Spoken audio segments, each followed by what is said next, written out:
২ দিনের জন্য যতই সংসারটা ছেড়ে চলে আসি না কেন, সংসারের এই দায়িত্ব কর্তব্যগুলো কখনোই মাথা থেকে ঝেড়ে ফেলতে পারি না। হ্যালো সবাইকে, সবাই কেমন আছো? আশা করি ভালো আছো আর আমিও ভালো আছি। চলে আসলাম নতুন একটা ব্লগ নিয়ে। আশা করি পুরো ব্লগটা আমার সাথে থাকবে। আর যে কারণে কথাগুলো বলতেছিলাম, আজকে হচ্ছে সফলা একাদশী। আর সফলা একাদশীর দিন যেহেতু আমি একাদশী করি, তো আমার বাসার সবাই তো একাদশী করে। শাশুড়ি, তারপরে হচ্ছে ওর বাবা। তো ওদের জন্য তো কিছু তৈরি করে পাঠাতে হবে। যেহেতু আমার শাশুড়ি মা হচ্ছে রান্নাবান্নার কাজে একদমই যেতে চায় না। তো অনেক সকাল, সকাল ঘুম থেকে উঠেছি বলতে আমার ভাইপো হচ্ছে অনেক সকালে ডেকে দিয়েছে। ও হচ্ছে অনেক সকালে উঠে সব কাজকর্ম সেরে আমাকে ডাক দিয়েছে, "দিদিভাই উঠে পড়ো। আমরা দুজন মিলে একদম রান্নাবান্না করে তারপরে হচ্ছে পাঠিয়ে দেব।" তো যাই হোক, যে কথা সেই কাজ। আমি সকাল, সকাল উঠে একদম স্নান-টান সেরে নিয়ে ও হচ্ছে কেটে-কুটে দিচ্ছিল। আর আমি এদিকে চুলাটা ধরিয়ে সবজিগুলো ১ম এ রান্না করে নিচ্ছিলাম। এদিকে আমার বোনও উঠে পড়েছে। উঠে ও স্নান সেরে ও হচ্ছে আমাকে সাহায্য করতেছিল। ও হচ্ছে এখানে লুচিগুলো বেলে দিচ্ছিল। অনেক সুন্দর করে ময়াম দিয়েছে। এত সুন্দর ময়াম দিয়েছে, প্রত্যেকটা লুচি অসাধারণ ফুলতেছিল। তো যাই হোক, অনেক সুন্দর করে একদম ৩ জন মিলে হাতে, হাতে কাজ করে হচ্ছে কাজগুলো তাড়াতাড়ি করে এগিয়ে নিচ্ছিলাম। যেহেতু যে ছোট দিনের বেলা, এমনিতেই কিন্তু কাজ করতে অনেকটা সময় লেগে যায়। আর লুচিগুলো ভাজতে, ভাজতে আমার এত ভালো লাগতেছিল, প্রত্যেকটা লুচি এত সুন্দর ফুলতেছিল। আর যেহেতু লুচি শুধু আমার শাশুড়ি মা ওর বাবার জন্য ভাজতেছি তা নয়। লুচি কিন্তু অনেকগুলো লুচি করা হবে। কারণ হচ্ছে যেহেতু ছেলে-মেয়ে আছে ওরা তো খাবে। আমরা খাবো না, আমি খাবো না, আমার বোন খাবো না। যেহেতু আমরা হচ্ছে একাদশী করে রুটি, ময়দা কিছুই খাই না। তো বাচ্চা-কাচ্চা যে ওদের কথা চিন্তা ভাবনা করে একটু বেশি করে ভাজি করে নিলাম। তো যাই হোক, আর যেহেতু অনেকগুলো লুচি ওইজন্য ২ টো করে দিচ্ছিলাম যাতে করে তাড়াতাড়ি এগিয়ে যায়। কারণ ২ টো করে লুচি একসাথে দিলে ভাজতে অনেকটা কম সময় লাগে। তো লুচিগুলো ভাজি করে এখন হচ্ছে সুজি ভাজি করে নিচ্ছি। অনেক সুন্দর করে তেজপাতা আর একটু এর মধ্যে হচ্ছে সয়াবিন তেল দিয়েছি। যেহেতু ঘিটা একদম ফুরিয়ে গেছে ওইজন্য সয়াবিন তেল সুজিটা ভাজি করে আমি হচ্ছে এই তো একদম রান্না করে ফেললাম। তো রান্নাটা তোমাদের সাথে শেয়ার করতে পারিনি। কারণ হচ্ছে যেহেতু বাচ্চা-কাচ্চা নিয়ে খুবই গ্যাঞ্জামের একটা অবস্থা হয়েছিল, যার জন্য সবসময় আর ভিডিও করতে পারতেছিলাম না।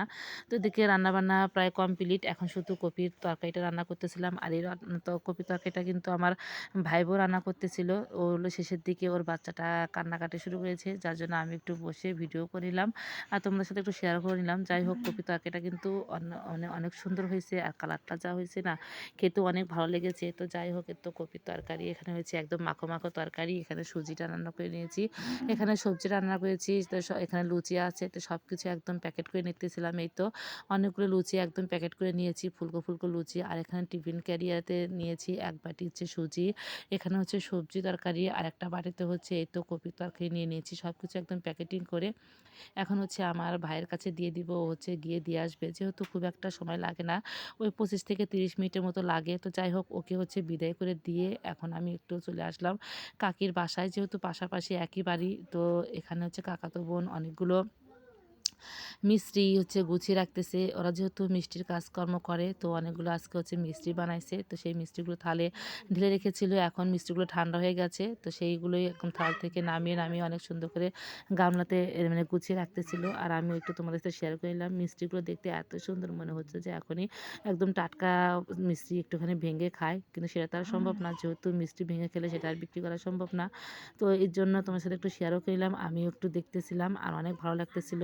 তো বেশ অনেকটা পর এই তো বিকেলের দিকে দুপুরে কিন্তু খাবার-দাবার সবই কমপ্লিট। আর এই তো আমার ভাস্তা, আমার মেয়ে আর হচ্ছে আমার ভাগনা ৩ জনে ব্যাট বল খেলতেছিল। আমার ভাস্তাটা এত দুষ্ট, এত দুষ্ট হয়েছে। এইটুকুনি বাচ্চা এত বোঝে আর এত বুদ্ধি, ওর কি বলবো। আসলে এখনকার বাচ্চারা হয়তো এরকমই হয় না। অল্প বয়সে অনেক বেশি বুদ্ধি, অনেক বেশি বোঝে। আর ওর প্রতি এমন একটা মায়া হয়ে গেছে, আমি যে আগামীকাল চলে যাব আমার আর ভালো লাগতেছে না ওর কথা চিন্তা ভাবনা করে।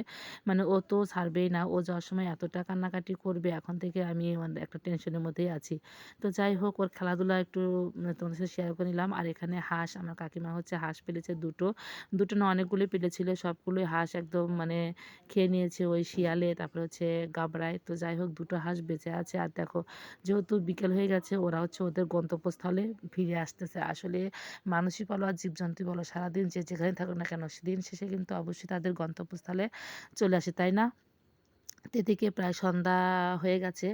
তো তো আমার কাকিমা হচ্ছে জিলাপির অর্ডার পেয়েছে। এখন হচ্ছে জিলাপিগুলো ভাজি করে নিচ্ছিল। তো যেহেতু ঠান্ডার দিন সবাই তো একদম একটা আগুনের কাছে একদম চুলাটা ঘিরে বসেছিলাম। তো আমি একটু জিলাপি ভাজিটা তোমাদের সাথে শেয়ার করে নিলাম। আর এত সুন্দর করে ভাজি করতেছিল, মানে দেখতেই ইচ্ছে করতেছিল। অনেকদিন পর হচ্ছে জিলাপি ভাজি দেখলাম। আসলে যেহেতু সচরাচর আসা হয় না, সেভাবে কাছ থেকে দেখাও হয় না। অনেক আগে যখন এসেছি তখনও দেখেছি।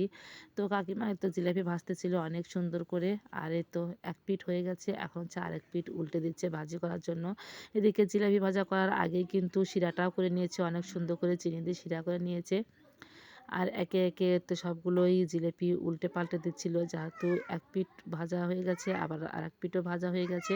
২ পিঠই ভালো করে ভাজি করে নিয়ে এখানে তো রসের মধ্যে দিয়ে দিল। এখন হচ্ছে একটা বড় ছানটা দিয়ে চিপে, চিপে রাখতেছিল যাতে করে রসে টুপটুপা হয়। আর এই তো জিলাপিগুলো অনেক সুন্দর করে একদম ছেঁকে, ছেঁকে একটা গামলাতে ভরে রাখতেছিল। এই অনেকগুলোই জিলাপি ভাজা হয়ে গেছে অলরেডি।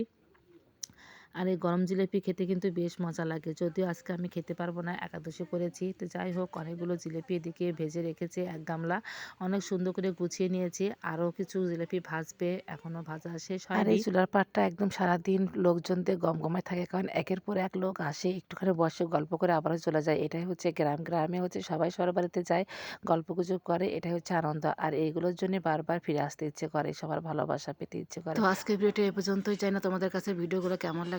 যদি এতটুকু ভালো লাগে থাকে অবশ্যই লাইক, কমেন্ট, শেয়ার দিয়ে পাশে থাকো। দেখা হবে নতুন একটা নেক্সট ব্লগে। সবাই ভালো থেকো, সুস্থ থেকো। টাটা।